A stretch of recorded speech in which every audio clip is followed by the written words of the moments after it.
Hello and welcome back to the Wealthy Way podcast. So I hope that um, I hope that I have not been missed too much. um, anyway, I know that I'm a little bit behind on reading. There's just been so many things going on, and normally I'm trying to read at work during a break or lunch or a break. So today I'm reading at my lunchtime.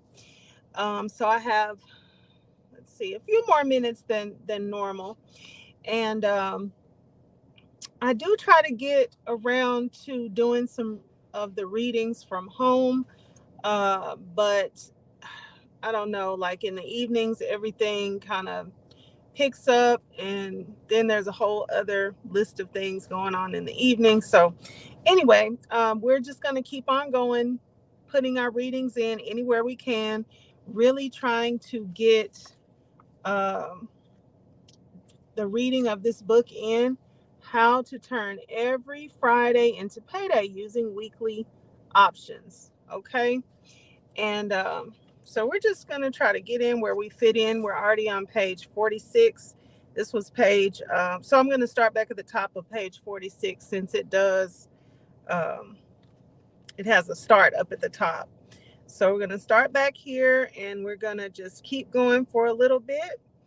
And so that hopefully we can get in our understanding of how to start um, doing these options trading weekly. So we haven't really gotten into how to do it just yet. So if you're just seeing this video today and you want to go ahead and hop in and get started with us, that would be great. Please, please, please, if you don't mind too much, please like the video and subscribe to the channel. I would really appreciate it if the viewers would just go ahead and subscribe. Um, you might find that this opens up a whole new way of earning money for you. And we wouldn't want to miss out on that, right? So please subscribe to the channel. Please like the video. And let's go ahead and get into this reading. All right. So, Investors Daily or other tools. I use Investors Daily to look at stocks, trends, and sectors. One tool I always look at is the accumulation distribution rating. And let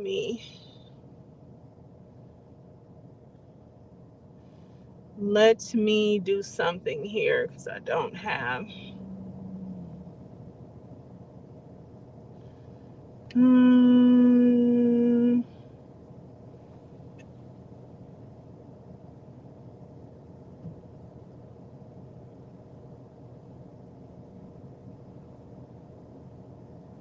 It's not gonna scroll. Why is it not scrolling?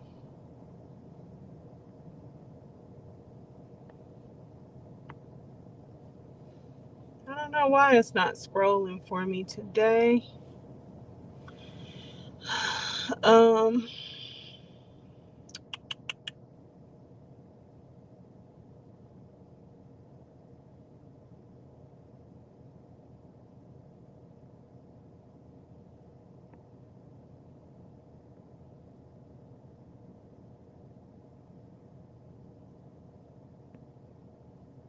all right.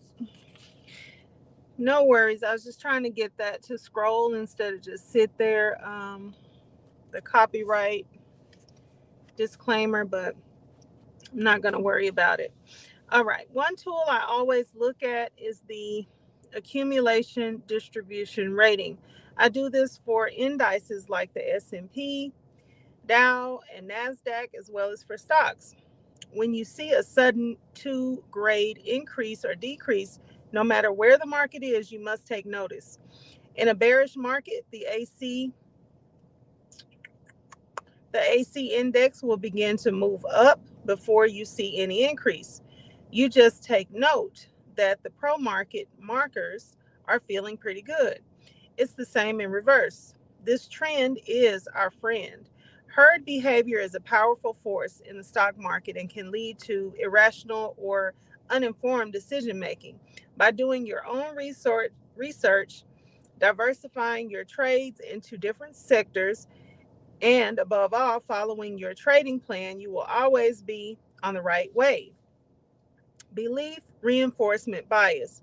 Belief reinforcement or confirmation bias is a common psychological phenomenon that can have a significant impact on how investors make decisions in the stock market. This bias refers to the tendency of people to seek out information that supports their pre existing beliefs while ignoring evidence that contradicts them. Confirmation bias can lead investors to make decisions that are not based on objective information and may lead to incorrect conclusions about the market. For example, if an investor is bullish on a particular stock, they may only seek out information that supports their view, while ignoring information that suggests the stock may be overvalued or have limited growth potential. We have all suffered this at one point, at one time or another. Years ago, I was assigned shares when a Kaching trade went south and the stock was given to me. That is never an issue because the very next day, wait a minute, that is never an issue because the very next day I could have sold the stock, cashed in the long protective put, kept all the premium, and just been responsible for the difference. In that case, it was $2.50 on 1,000 shares or $2,500. I could have immediately gotten back into the trade and sold my way back to profit, assuming there was still a reason to be in that stock. Instead, I became an investor. Oh, yeah, I wanted to own the stock anyway. It will move back up. And this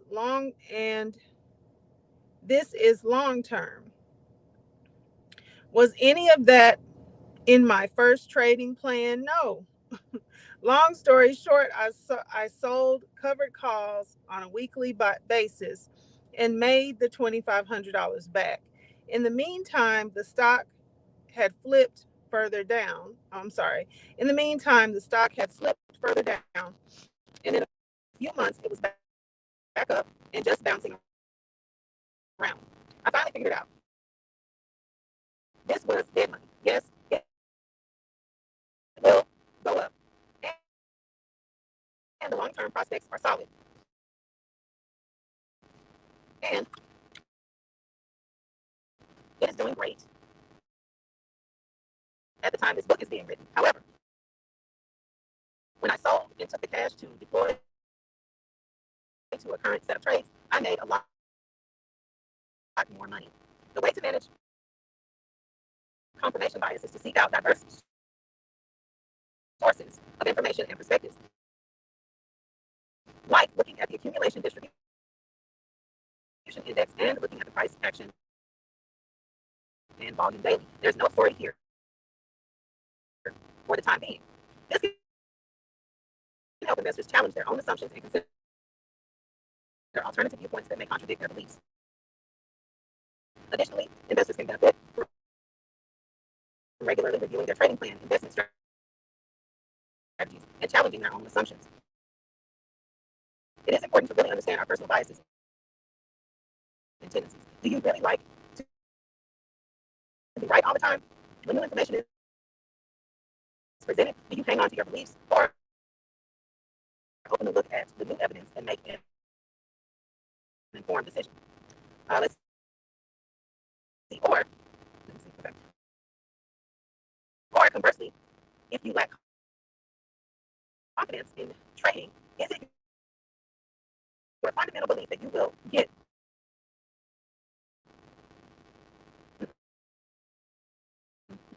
or conversely, if you lack confidence in trading, is it your fundamental belief that you will get it wrong? Both are very dangerous and can be overcome with unemotional tools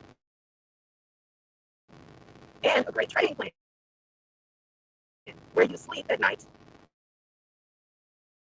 risk is in place. Okay, let's read that again. And both can be overcome with unemotional tools and a great training plan where your sleep at night risk is in place. Okay, so sleep at night risk is in place. All right, painful loss syndrome. Check time. Okay,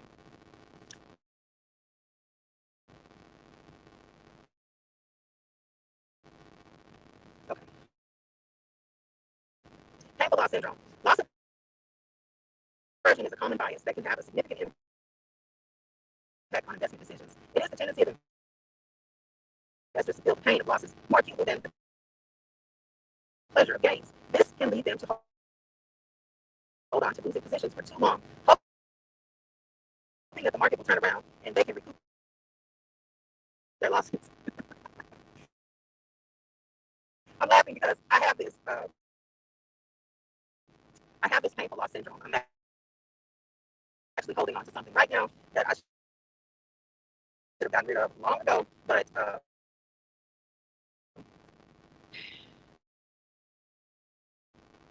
yeah, but I'm still just holding it, like hoping. But hopefully this reading will help me to go ahead and sell that and do something else. All right, so the best way to manage loss aversion is to establish a clear investment strategy,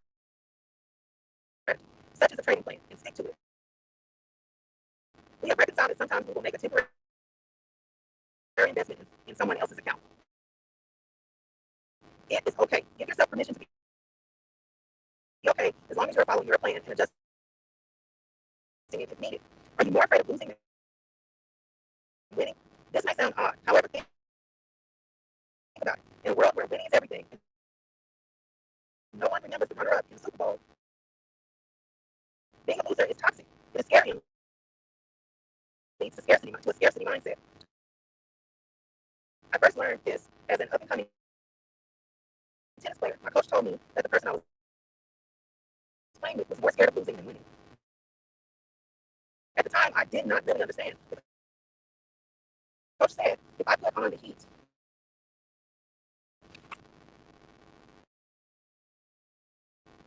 the coach said if I put the heat on the return of serve and got him worried, he would go into fear mode and start being more conservative. So I did. I just backed the first serve back, missing more than making. However, a few went in, so I did. I just banged that first serve back, missing more than making. However, a few went in for winners, and suddenly I was getting second serves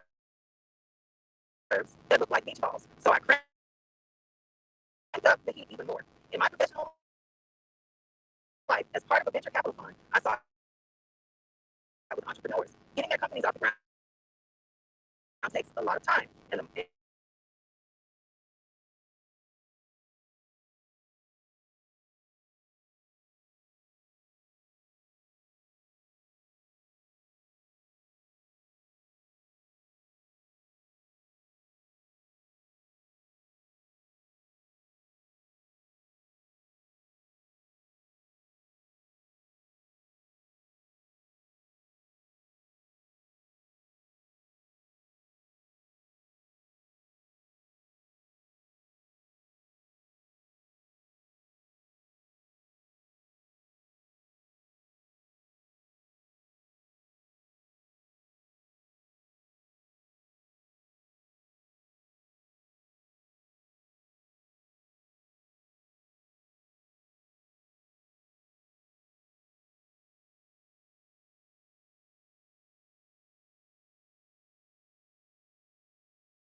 Okay.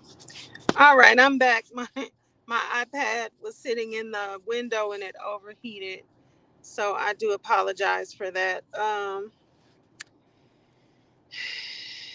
Okay, so I'm gonna go ahead and end shortly here. So I think I was reading.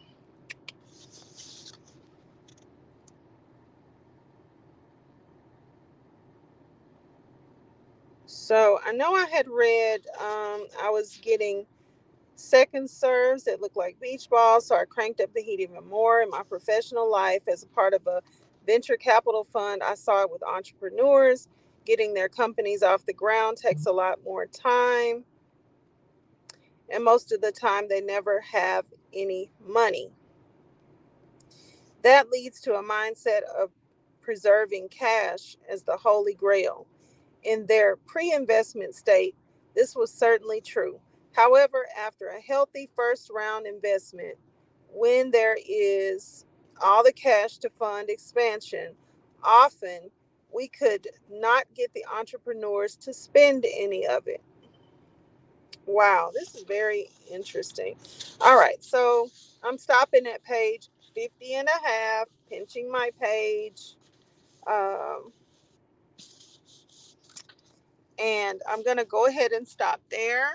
I want to thank everybody for tuning in. Um, we're going to keep on going. Let's see. This book is only like 182 pages. Um, so So anyway, we're into it. We haven't really gotten, like I said before, we haven't really gotten into any type of instructional as to how to do the options trading part. Right now, we're just into a lot of mindset, um, into a lot of just the author kind of connecting with us and things like that, bringing us up to speed, so to speak. So yeah, thank you so much for tuning in. As always, I hope to do more and more readings. I'm glad I looked at how many pages I have, um, because yeah, we can get this done pretty quickly. But I also want to be thorough, and I also want to give any ideas time to sink in, especially with regard to like scarcity mindset and things like that.